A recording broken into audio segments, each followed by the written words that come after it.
उस पर डिपेंड करता है। Sufficient amount of fat should be consumed in order to get sufficient unsaturated fatty acid and fat soluble vitamin. Diet should contain at least 30 gram visible fat उसको लेना होगा।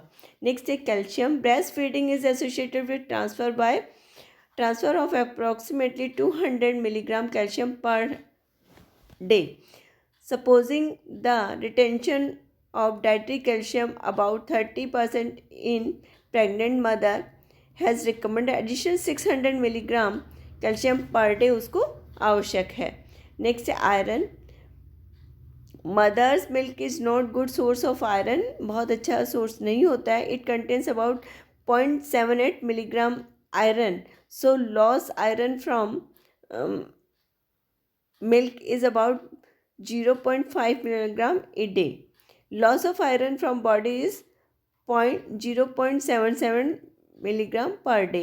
To compensate these loss, ICMR has recommended total 25 milligram iron per day. यानी mother milk जो है वो good source नहीं होता है और बहुत कम मात्रा में इसमें आयरन पाया जाता है। इस चीज़ को कंपनसेट करने के लिए 25 मिलीग्राम पर डे आयरन उसको रिकमेंड किया जाता है। Vitamin A. The quantity of retinol in milk is about 50 total. Thus, ICMR has recommended additional vitamin A requirement. Retinol 350 microgram और बीटा कैरोटीन 2800 माइक्रोग्राम जो है वो टोटल एडिशनल इसको requirement होती है। Vitamin B. Breast milk contains all type of vitamin B. increased energy need also increased need of these vitamin. जैसे जैसे ऊर्जा की आवश्यकता बढ़ेगी वैसे वैसे इन विटामिन की आवश्यकता भी बढ़ती जाती है। Content of these vitamin in milk depends upon content of mother's diet. और कितना विटामिन इनके अंदर है यानी ये भी सारा उसके ब्रेस्ट मिल्क में कितना विटामिन कंटेंट है ये मदर की डाइट के ऊपर डिपेंड करता है। Thiamine about 0.2 milligram thiamine per day secreted by milk से सिक्रेट होता है। Additional recommendations are 0 to 6 month of lactation, इसमें 0.3 मिलीग्राम और 6 to 12 मंथ ऑफ लैक्टेशन में 0.2 मिलीग्राम थायमिन चाहिए। Riboflavin about 0.3 milligram riboflavin is secreted in milk per day. ICMR has recommended additional 0.4 milligram for first 6 months and additional 0.3 milligram for next months. Niacin, nicotinic acid secreted in milk per day is about 0.9 to 1.2 milligram और additional 4 milligram for first 6 months और 3 milligram for next 6 month requirement होती है।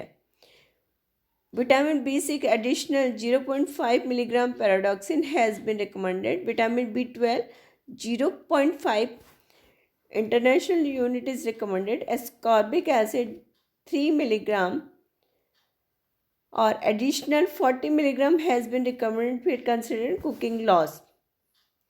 अब है next हमारा कि benefits of breast feeding क्या क्या होते हैं, क्यों हमें ब्रेस्ट फीड जो है डॉक्टर्स आजकल क्या पुराने समय से ही सजेस्ट किया जाता है कि ब्रेस्ट मिल्क जो है वो बहुत अच्छा होता है। तो protect from infection, illness, diarrhoea, pneumonia, asthma. और बच्चे में ये सारी चीज़ें नहीं होती हैं, डायरिया, न्यूमोनिया, अस्थमा। और डिक्रीज रिस्क ऑफ ओबेसिटी की जो दर होती है उसको कम कर देता है। इसके अलावा डायबिटीज़ और कार्डियोवास्कुलर डिजीज़ को भी कंट्रोल करता है और डिक्रीजेस हेल्थ केयर कॉस्ट। और क्योंकि मदर मिल्क को या ब्रेस्ट फीड को जो बहुत ज़्यादा उसकी केयर की आवश्यकता नहीं होती है, उसको ना गर्म करना होता है, तो उसके लिए भी वो ज़्यादा यूज़फुल होता है।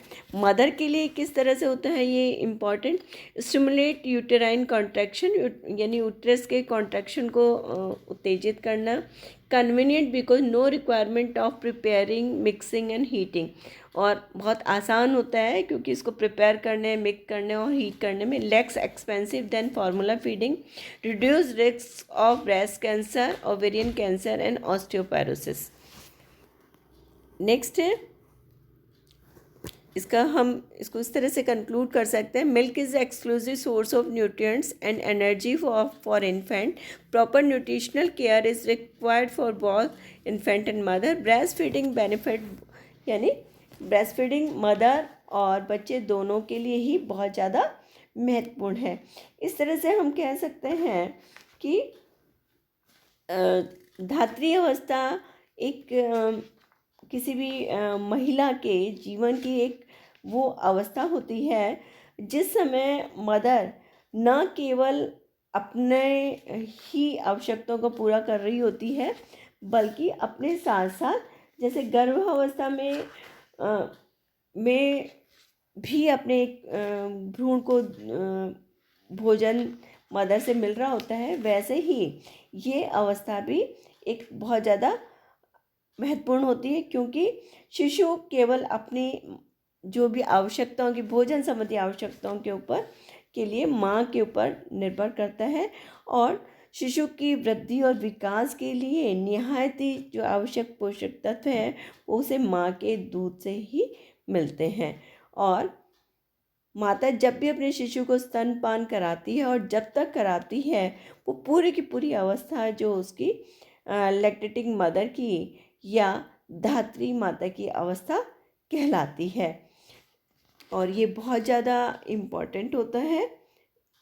एक और जो सबसे इम्पॉर्टेंट जो होता है ब्रेस्ट फीड जो होता है, ये इसमें जब इनिशियली फर्स्ट 2 डेज़ होते हैं जो मैंने अभी आपको एडवांटेजेस बताए, इसी में एक और इम्पॉर्टेंट है कोलोस्ट्रॉम होता है और वो कोलोस्ट्रॉम गाढ़ा पीले रंग का तरल पदार्थ होता है जो कि डिलीवरी के जस्ट बाद में फर्स्ट मदर मिल्क के रूप में बाहर निकलता है ब्रेस्ट से।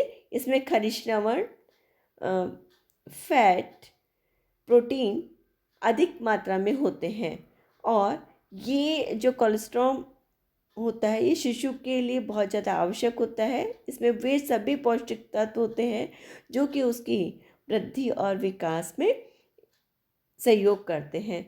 ये इसके बच्चे के डाइजेशन को बढ़ाते हैं, उसके अंदर इम्यूनिटी पावर भी डेवलप करते हैं। तो इसलिए मदर मिल्क जो होता है वो बहुत ज़्यादा इम्पॉर्टेंट होता है और शिशु को 6 मंथ तक सिर्फ ब्रेस्ट फीड ही कराना चाहिए और आफ्टर 6 मंथ हम उसे सप्लीमेंट्री फूड भी दे सकते हैं। तो इसीलिए इस अवस्था में माँ का आहार जो होता है बहुत ज़्यादा इम्पॉर्टेंट होता है। इस अवस्था में दिया गया आहार जो मेनली इस तरह का होना चाहिए कि जिसमें हाई जैविक मूल्य वाले प्रोटीन पदार्थ हो, जिसमें दूध, अंडा, मांस, मछली या मिल्क और मिल्क के प्रोटीन जो है वो देने चाहिए। फ्रूट जूस, सूप्स, छाछ और लिक्विड पदार्थ अधिक मात्रा में देने चाहिए। प्रोटीन की मात्रा बढ़ानी चाहिए और प्रोटीन हाई जैविक मूल्य वाले प्रोटीन जैसे दालें वगैरह, अनाज की मात्रा भी बढ़ानी चाहिए। अधिक मसाले वाले पदार्थों को उनके आहार से हटा देना चाहिए और दूध से बने हुए व्यंजन जो है वो आहार में अधिक से अधिक इंक्लूड करने चाहिए जिससे कि उसका मदर से मिल्क का सिक्रेशन ज़्यादा बेस्ट और मदर से मिल्क का सिक्रेशन यदि अच्छे से सिक्रेट होगा तो बच्चे की वृद्धि और विकास भी ज़्यादा अच्छा होगा। तो थैंक यू स्टूडेंट्स। अब आपके मैंने ये दोनों चैप्टर्स बहुत इम्पॉर्टेंट हैं। एक तो फर्स्ट मैंने आपको कराया प्रेगनेंसी में किस तरह का आहार होना चाहिए और किस तरह के हमें डाइटरी मॉडिफिकेशन करने चाहिए।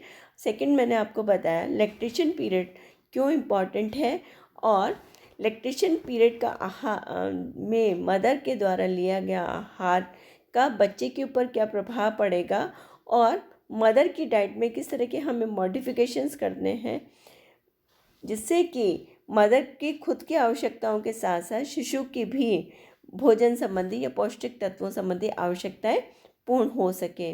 तो आज के लिए इतना ही। और आप सभी लोग अपने मैंने आपको पहले भी डाइट प्लान बताए हैं, और अभी फिर मैं एक लैक्टेशन या लैक्टेटिंग मदर के लिए आप एक दिन की आहार तालिका बनाकर और उसमें पूरे दिन का मेन्यू प्लान आपको बनाना है।